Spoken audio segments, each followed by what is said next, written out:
এই প্রশ্নপত্রের যে ফাঁস করার যে টাকাটা আপনি পেলেন, ঘুষের টাকাটা, এই টাকাটা আপনি কি করেছেন? সে বলছে আমি আল্লাহর রাস্তায় এগুলো আমি খরচ করেছি।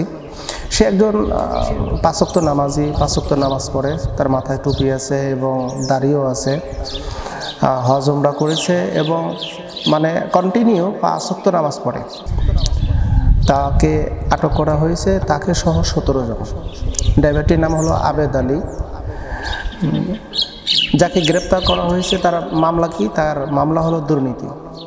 কি দুর্নীতি করেছে? দুর্নীতি হলো প্রশ্নপত্র ফাঁস করা, বিভিন্ন পরীক্ষার প্রশ্নপত্র ফাঁস করা। এমন একজন ব্যক্তি আবেদ আলী, তাকে দুর্নীতির অভিযোগে দুদকের একটা মামলায় তাকে গ্রেপ্তার করা হয়েছে।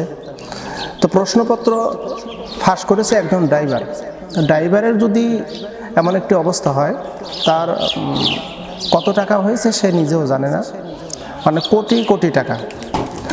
তো তাকে জিজ্ঞাসাবাদ করা হয়েছিল যে এই প্রশ্নপত্রের যে ফাঁস করার যে টাকাটা আপনি পেলেন, ঘুষের টাকাটা, এই টাকাটা আপনি কি করেছেন? সে বলছে আমি আল্লাহর রাস্তায় এগুলো আমি খরচ করেছি। সে একজন পাঁচ ওয়াক্ত নামাজি, পাঁচ ওয়াক্ত নামাজ পড়ে, তার মাথায় টুপি আছে এবং দাড়িও আছে, হজ উমরা করেছে এবং মানে কন্টিনিউ পাঁচ ওয়াক্ত নামাজ পড়ে। এমন একজন ব্যক্তি প্রশ্নপত্র ফাঁস করেছে। কি কি প্রশ্ন? পিএসসির প্রশ্ন, যেগুলো আমরা ভালো করে জানি, বিসিএস ক্যাডারের প্রশ্ন, এমনকি বিভিন্ন পরীক্ষার নিয়োগ দেওয়া হবে এমন পরীক্ষারও প্রশ্নপত্র। এক কথা হলো ইন টোটাল যাবতীয় প্রশ্নপত্র সে ফাঁস করেছে। তা একটাবার চিন্তা ফিকির করে দেখুন, তার প্রশ্ন ফাঁস করেছে এবং প্রশ্নগুলো পেয়েছে কারা? যাদের টাকা ছিল, যাদের কাছে টাকার পাহাড় আছে, অবৈধ টাকা। এই সমস্ত অবৈধ টাকাওয়ালারা এই প্রশ্নপত্রগুলো কিনেছে এবং সেই অনুযায়ী পরীক্ষা দিয়েছে। এতে কি হয়েছে? আমার দেশের মেধাবী ছাত্ররা, যারা মেধাবী, তারা কিন্তু এই পরীক্ষায় সফলতা ঠিক আনতে পারেনি। কেন আনতে পারেনি? তার কারণ হলো যে ইতিপূর্বে তো প্রশ্ন ফাঁস হয়ে গেছে, যার কারণে আমার দেশের অধিক সংখ্যক মেধাবীরা চাকরি থেকে বঞ্চিত। তারা চাকরি করতে পারতেছে না, চাকরি পাচ্ছে না। না পাওয়ার কারণ হলো এই আবেদ আলীর মতন রাঘব বোয়াল প্রতিটা ঘাটে ঘাটে, প্রতিটা মোড়ে মোড়ে অবস্থান করতেছে। তো একটাবার চিন্তা ফিকির করা দরকার যে আজ আমরা কোন দিকে চলে গেছি, আমাদের অবস্থান কতটুকু নিম্ন পর্যায়ে চলে এসেছে। এখন প্রশ্ন হলো যে এই যে অবৈধ টাকা, সাংবাদিকরা তাকে প্রশ্ন করেছে যে আপনি এই প্রশ্নপত্র ফাঁস করেছেন, এই টাকাগুলো আপনি কি করেছেন, এত টাকা আপনি কি করলেন? তিনি বললেন যে আমি আল্লাহর রাস্তায় সব খরচ করেছি, আমি সামাজিক কর্মকাণ্ডে আমি এগুলো ব্যয় করে দিয়েছি, সামাজিক উন্নয়নমূলক কাজে আমি ব্যয় করেছি, ধর্মীয় কাজে ব্যয় করেছি। তো এখন এই সমস্ত কাজের সওয়াব সে কি পাবে? মানে অবৈধ পন্থায় ইনকাম করে সে কি সওয়াব আশা করতে পারে? মোটেই আশা করতে পারে না। তার কারণ হলো তার মূলধনটাই হলো অবৈধ, মূলধনটাই অবৈধ। আর অবৈধ সম্পদ দান সাধ্য করে তো সে কখনো মানে নেকির অধিকারী পাওয়া সম্ভবপর নয়। তাই যদি হতো তাহলে পৃথিবীর অনেক মানুষের এ ব্যাপারে সার্টিফাইড করতে হতো যে না, এই ব্যক্তিটি যথেষ্ট পরিমাণ ভালো কাজ করেছে। সুদের টাকা, ঘুষের টাকা দিয়ে সে দান সদকা করেছে, মসজিদ করে দিয়েছে, মাদ্রাসা করে দিয়েছে, হাজার হাজার এতিম দুস্থ অসহায় মানুষদের পাশে দাঁড়িয়েছে এই সুদ ঘুষের টাকা নিয়ে। কিন্তু না, আপনার মূলধন যদি সঠিক না হয়, হালাল পন্থা যদি না হয়, তাহলে কিন্তু অবশ্যই আল্লাহর কাছে জবাব দিতে হবে। আমরা ভালো করে জানি 5টি প্রশ্নের জবাব আল্লাহ পাকের কাছে দিতে হবে। তার মধ্যে একটি প্রশ্ন হলো যে তুমি কোন উপায়ে সম্পদ অর্জন করেছো, কোন উপায়ে সম্পদ অর্জন করেছো এবং কোন মাধ্যমে তুমি তোমার এই সম্পদগুলো ব্যয় করেছো। উপায় মানে আয়ের উৎস এবং ব্যয়ের উৎস, এই দুইটা দিক আল্লাহ পাকের কাছে জবাব দিতেই হবে, না দিয়ে পার হওয়ার কোনো অপশন নাই। তো আবেদ আলী এমন একজন পরহেজগার ব্যক্তি, মানে পরহেজগারের অন্তরালে শয়তানির কর্মকাণ্ড, পরহেজগারের অন্তরালে শয়তানি কর্মকাণ্ড, যেটা আমরা দেখতে পারলাম এই আবেদ আলী নামক একজন ব্যক্তি থেকে। সে কোটি কোটি টাকা মানে তার সম্পদের হিসাব নেই, সে কত কোটি টাকা আয় করেছে, কত কোটি টাকা সে ইনকাম করেছে, তার হিসাব পর্যন্ত এখন দেওয়াটা খুবই কঠিন। কেন কঠিন হচ্ছে? তার কারণ হলো সে অবৈধ পথে ইনকাম করেছে। একটাবার আমরা চিন্তা করলে কিন্তু বুঝতে পারবো বাংলাদেশের এই অধঃপতন কেন, আজ গোটা বাংলাদেশের অর্থ সম্পদ এত ঘাটতি কেন।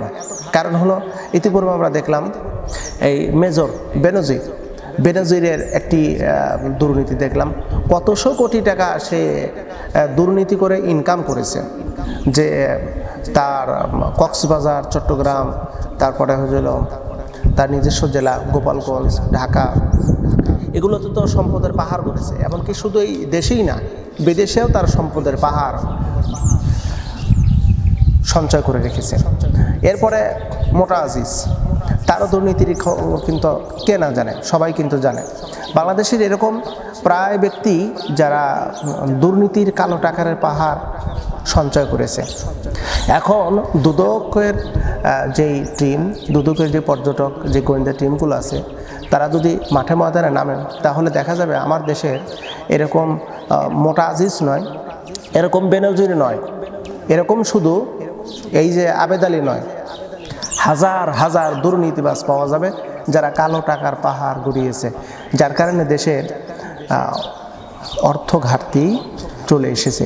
এবং আজ আমরা অর্থ সমৃদ্ধিশীল কেন হতে পারতেছি না, তার কারণ হলো যে আমাদের হাজার জনের রিজেক একজন মেরে খাচ্ছে, হাজার জনের রিজেক একজন মেরে খাচ্ছে। তাহলে এখানে 999 জন কিন্তু মানে সম্পদ থেকে কিন্তু সে বঞ্চিত, রিজিক থেকে সে বঞ্চিত, রিজিক থেকে সে বঞ্চিত। তার কারণ হাজার জনের সম্পদ যদি একজন খায় তাহলে তো 999 জন তো অর্থ ঘাটতিতে পড়েই যাবে, এটাই তো স্বাভাবিক। আমার দেশে ঠিক তদ্রূপ চলতেছে। আমার দেশের যে বর্তমান পরিস্থিতি, একের পর এক দুর্নীতি, একের পর এক দুর্নীতিবাজের সন্ধান আমরা পাচ্ছি।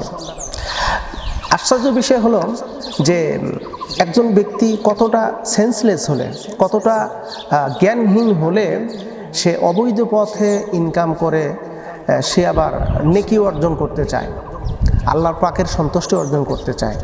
একজন ব্যক্তি সরাসরি হারাম কাজ করতেছে, দেখা যাচ্ছে এটা হারাম, সেও জানে হারাম, তারপরেও সে হারাম কাজের ভিতরে লিপ্ত হয়ে পরবর্তীতে সে হালাল কাজ করতে চাচ্ছে। এটা তো পাগলের কাজ ছাড়া আর কিছুই হবে না। একজন সুদ খেয়ে ঘুষ খেয়ে মনে করতে মক্কায় গেলাম, হজ করে আসলাম, আল্লাহ বুঝি আমাকে মাফ করে দেবে, না, ইম্পসিবল, অসম্ভব। আপনি সুদ ঘুষের টাকা নিয়ে হজ করতে যাবেন, আপনার হজ কবুল হবে না। আপনি সুদ ঘুষের টাকা নিয়ে আপনি নেক কাজ করবেন, আপনার কাজে সফলতা হবে না, হবেই না, মোটেই হবে না। যদি হতো তাহলে আল্লাহ পাকের এই বিধানগুলো মিথ্যা হয়ে যেত, কিন্তু আল্লাহ পাকের বিধান তো সত্য, আল্লাহ পাকের বিধান সত্য। আল্লাহ পাক সুবহানাহু ওয়া তাআলা যে একটা আইন দিয়েছেন, যে একটা নিয়ম দিয়েছেন, এই নিয়মের ব্যতিক্রম কোনো কাজ করলে অবশ্যই তা গ্রহণীয় হবে না। আমরা